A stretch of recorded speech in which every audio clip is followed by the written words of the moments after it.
శుభమస్తు. శ్రీరామ జయం. అక్షయ తృతీయ ఆనందకరమైన తిథి. ఈ రోజున ఏం చేస్తే అది వేల రెట్లుగా మారి అంత పుణ్యఫలాన్ని బలాన్ని మనకు అందిస్తుంది. క్షయము అంటే నశించేది, అక్షయము అంటే నశించనేది. తదియ తిథికి పార్వతీదేవి ఆధిపత్యం కలిగి ఉంటుంది. తదియ నాడు పార్వతీదేవిని పూజిస్తే పరమానందం మిగులుతుంది. ఇది ఆనందం. లక్ష్మి అంటే లక్ష్యార్థే, రోచనార్థే, సూచ్యార్థే అనేక అర్థాలలో లక్ష్మి అంటే ఆనందం అని అర్థం. అందాన్ని చూస్తే ఆనందం కలుగుతుంది, మంచి శబ్దం వింటే ఆనందం కలుగుతుంది. అక్షయ తృతీయ నాడు దానం చేస్తే ఆనందం కలుగుతుంది. ఏం దానం చెయ్యాలి? శక్తి కొలది 4 దానాలు చెయ్యాలి. అన్నదానం, ఔషధ దానం, విద్యాదానం, అభయదానం. అవి ఆ 4 దానాలు.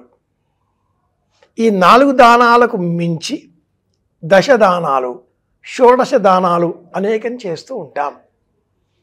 దానం అంటే ఇచ్చిన వారికి తీసుకున్న వారికి ఇద్దరికీ కూడా ఆనందం కలిగించేది అయి ఉండాలి. అక్షయ తృతీయ నాడు అఖండమైన ఐశ్వర్యం, బంగారం, వెండి, వజ్రాలు, ఆభరణాలు, సంపదలు మన వద్ద ఉంటే నిరభ్యంతరంగా బంగారు రూపంలో ఉండే లక్ష్మీదేవి ప్రతిమను, కాసును దానం ఇవ్వవచ్చు.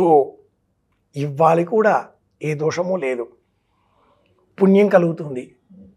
అట్లాగని అప్పు చేసి దానం చేయకూడదు. ఎంత ఉంటే అంత, ఏది ఉంటే అది, ఇతరులకు ఏది అవసరమో అది ఇస్తే దానం అవుతుంది.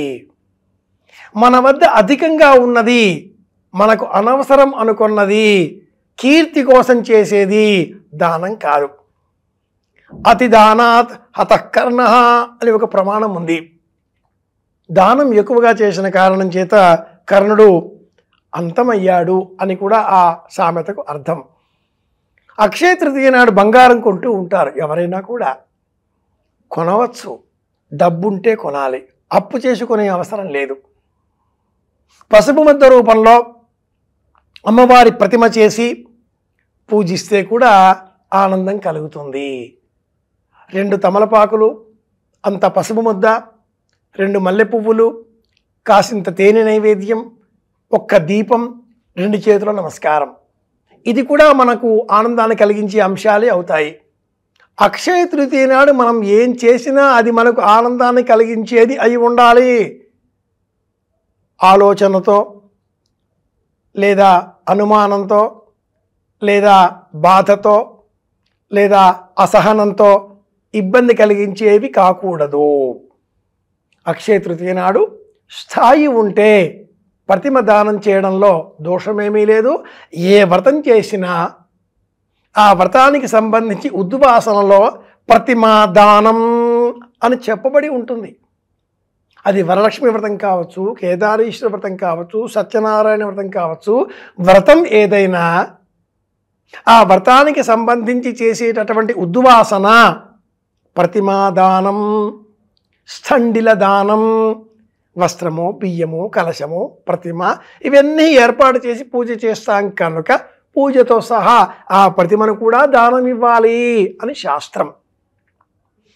అంత స్థాయి, స్థోమత, స్థితి లేని ఎడల పసుపు ముద్దతో గౌరీదేవిని సిద్ధం చేయడం అనే ఆచారం ఏర్పడింది. కనుక అక్షయ తృతీయ నాడు స్థాయి ఉంటే ప్రతిమాదానం చేయవచ్చు. లేని ఎడల పసుపు ముద్ద రూపంలో గౌరీదేవిని సిద్ధం చేసి దానం చేస్తే కూడా అంత పుణ్యఫలం లభిస్తుంది. స్థితి, స్థోమత ఉన్నప్పటికీ పసుపు ముద్ద దానం చేస్తే మట్టుకు పుణ్యం శూన్యం. శాస్త్రం తెలుసుకుందాం, శాస్త్ర ప్రకారంగా జీవితాన్ని గడుపుదాం, అందరి క్షేమాన్ని కోరుదాం. మళ్ళీ కలుసుకుందాం. మీ కాకునూరి. శుభమస్తు.